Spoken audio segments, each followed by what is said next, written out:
Hello दोस्तों, कैसे हैं सभी लोग। दोस्तों आज का क्लास हमारा D Ed SEIDD first year से रहेगा, यानी कि D Ed SEIDD first year से रहेगा।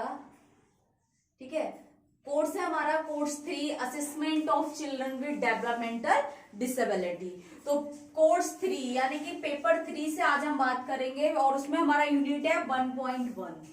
ठीक है, टॉपिक है हमारा definition and meaning of screening, assessment, evaluation, testing and measurement. ठीक है, तो आज हम यूनिट 1.1 करेंगे, पेपर 3 यानी कि कोर्स 3 का आवरण, आकलन, मूल्यांकन, परीक्षण एवं मापन का अर्थ और परिभाषा के बारे में जानेंगे। देखिए दोस्तों, ये यूनिट 1.1 है आपका कोर्स 3 का या पेपर 3 का।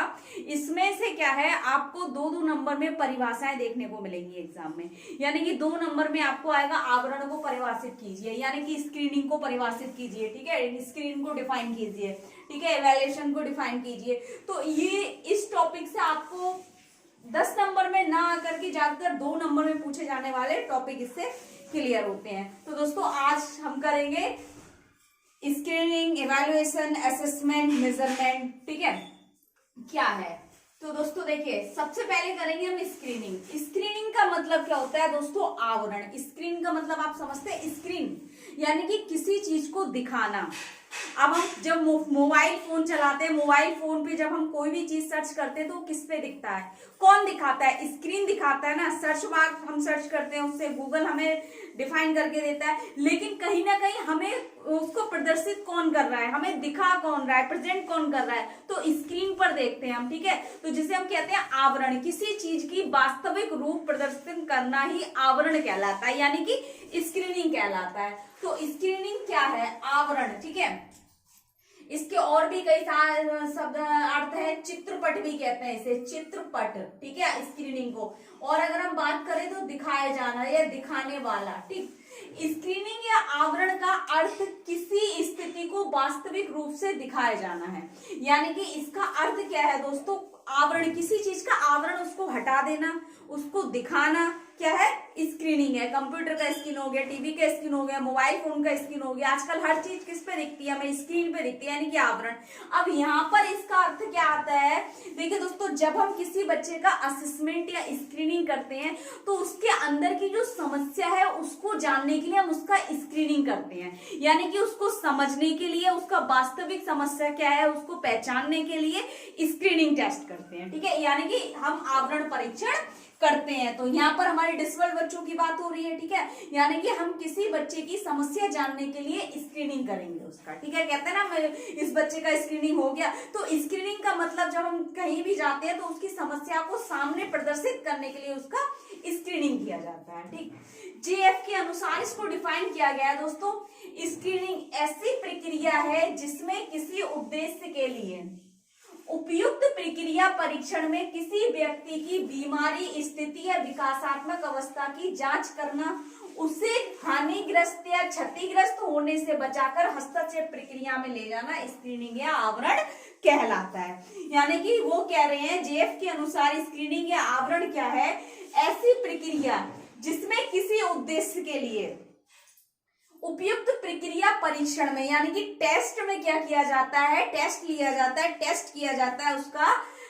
अगर हम बात करें एक तरीके से, जब हमें कोई शारीरिक समस्या होती है हम क्या कराते हैं, अल्ट्रासाउंड कराते हैं। ठीक है, बहुत सारी चीजें, एक्सरे कराते हैं। तो क्या होता है, एक तरीके से स्क्रीनिंग है ना, एक तरीके से टेस्टिंग करा रहे हैं हम किसी चीज की, अपने शरीर की। तो उसी प्रकार से कह रहे हैं, किसी उद्देश्य के लिए उपयुक्त प्रक्रिया परीक्षण में किसी व्यक्ति की बीमारी के लिए टेस्ट करेंगे। ठीक है, स्क्रीनिंग करेंगे, या उसकी क्या वास्तविक स्थिति क्या है, ठीक है, विकासात्मक अवस्थाओं को जांच करने के लिए। ठीक है, उसे हानिग्रस्त यानी कि उससे होने वाली समस्याओं को हानिग्रस्त और क्षतिग्रस्त से बचाकर हस्तक्षेप प्रक्रिया में ले जाना ही आवरण कहलाता है। ठीक है, असेसमेंट क्या है दोस्तों, आकलन।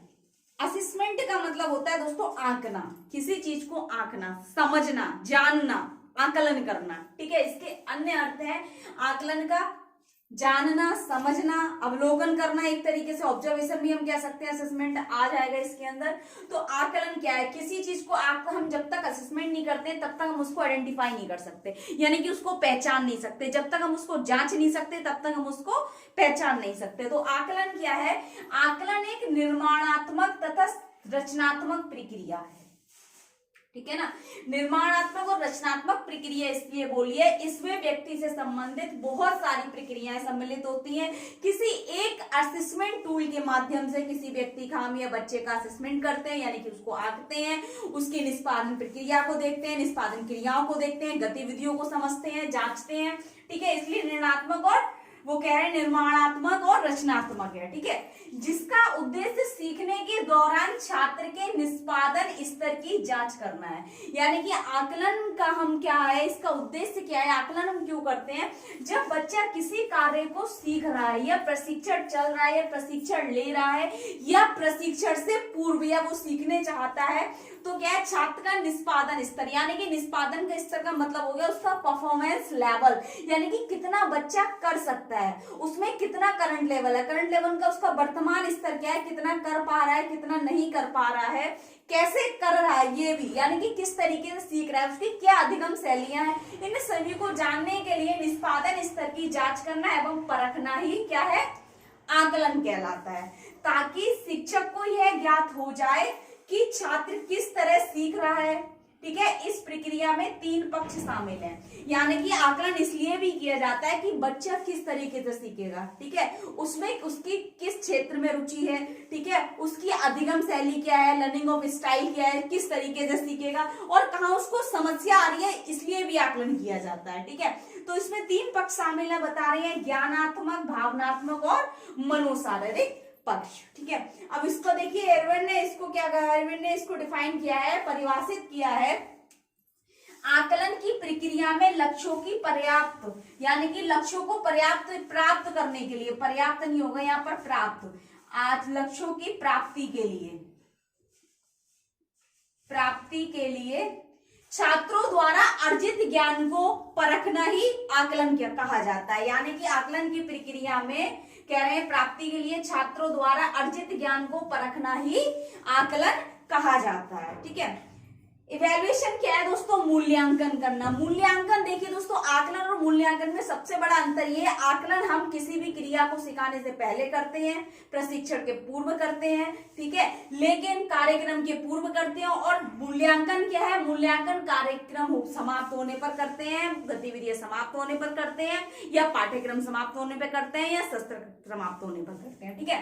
तो मूल्यांकन एक ऐसी प्रक्रिया है, मूल्यांकन की प्रक्रिया में सीखने सिखाने की निश्चित अवधि के बाद, यानी कि मूल्यांकन की प्रक्रिया में सीखने सिखाने के निश्चित अवधि के बाद बच्चों के वास्तविक उपलब्धि स्तर को जानना है।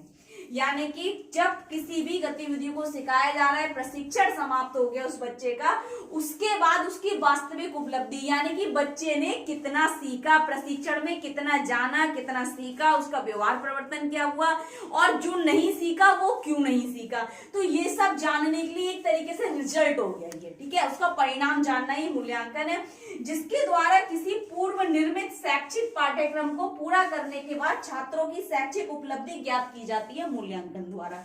इसको देखिए, डांडेकर ने इसको परिभाषित किया है, डिफाइन किया है। मूल्यांकन हमें यह बताता है कि बालक ने किस सीमा तक किन उद्देश्यों को प्राप्त किया है, यानी कि मूल्यांकन के माध्यम से हम छात्र की उपलब्धि स्तर जांचते हैं, यानी कि कार्यक्रम सिखाने के बाद या प्रशिक्षण समाप्त होने के बाद हम ये जांचते हैं या जानते हैं मूल्यांकन प्रक्रिया के माध्यम से बच्चे ने कितने प्रतिशत सीखा, कितना सीखा और क्यों नहीं सीखा और कैसे सीखा, ठीक है। तो दोस्तों, इससे हम अगर बात करें तो हम बच्चे की उपलब्धि का परिणाम जानते हैं, कार्य का परिणाम जानते हैं, ठीक है। टेस्टिंग क्या है? यानी कि परीक्षण, मानव व्यवहार की विभिन्नताओं का यथार्थ मापन एवं मूल्यांकन जिस साधन उपकरणों के माध्यम से किया जाता है परीक्षण कहलाता है। यानी कि वो कह रहे हैं मानव व्यवहार की विभिन्नताओं का यथार्थ मापन, यानी कि किसी व्यक्ति द्वारा किया गया जो परिवर्तन है या सीखा हुआ कार्य है या कौशल है, उस कार्य को यथार्थ मापन यानी कि उसको जानना या मापना ही मूल्यांकन, जिस साधन से हम मूल्यांकन करते हैं उस उपकरण के माध्यम से क्या कहा जाता है, परीक्षण कहा जाता है। जब हम किसी कार्य को, जैसे कि हमने किसी कार्य को सिखाया, मान लीजिए हमने किसी बच्चे को ट्यूशन दी, उसका मूल्यांकन हम कैसे करेंगे, जब तक हम टेस्ट नहीं करेंगे, उसका परीक्षण नहीं करेंगे, तब तक हम इवेलुएट नहीं करेंगे, यानी कि बिना परीक्षा के इवेल्युएशन संभव नहीं है। तो वही कह रहे हैं जिस माध्यम से मूल्यांकन के माध्यम से ही परीक्षण किया जाता है, वो कह रहे हैं मानव व्यवहार की विभिन्नताओं का यथार्थ मापन एवं मूल्यांकन जिस साधन उपकरण के माध्यम से किया जाता है वह परीक्षण कहलाता है। परीक्षण एक व्यापक शब्द है जिसमें परीक्षाओं का चयन यानी कि टेस्ट का चयन, ठीक है, प्रशासन के द्वारा अंकन यानी कि उनको नंबर्स देना, ठीक है, अंकन तथा व्याख्या सम्मिलित होती है। अब देखिए इसको सीसी रोस ने इसको क्या डिफाइन किया है, परीक्षण वह वस्तुनिष्ठ एवं मानकीकृत साधन है, यानी कि वस्तुनिष्ठ एवं मानकीकृत साधन कहा गया है जिसके द्वारा संपूर्ण मानव व्यवहार के विभिन्न पक्षों और योग्यताओं, उपलब्धियों, क्षमताओं एवं रुचि, व्यक्तित्व संबंधी विशेषताओं का मात्रात्मक एवं गुणात्मक अध्ययन किया जाता है, परीक्षण कहलाता है। इसमें कह रहे हैं ये रोस जी कह रहे हैं कि परीक्षण वस्तुनिष्ठ एवं मानकीकृत साधन है, ठीक है, इसके द्वारा क्या क्या हो जाता है, क्या करते हैं, जिसके द्वारा संपूर्ण मानव यानी किसी बच्चे या व्यक्ति या छात्र के विभिन्न पक्षों का, यानी कि अब उसमें कौन कौन से ज्ञानात्मक पक्ष हो गए, भावनात्मक भी पक्ष हो गए, उसके साथ शारीरिक पक्ष भी आ गया, ठीक है, और विभिन्न योग्यताओं का क्या किया जाता है, योग्यता को दर्शाया जाता है, योग्यताओं की उपलब्धियां, यानी कि अपनी योग्यता स्तर के अनुसार उसकी जो उपलब्धियां हैं, उसकी जो क्षमताएं हैं, रुचि एवं व्यक्तित्व संबंधी विशेषताओं का मात्रात्मक एवं गुणात्मक अध्ययन किया जाता है, ठीक है।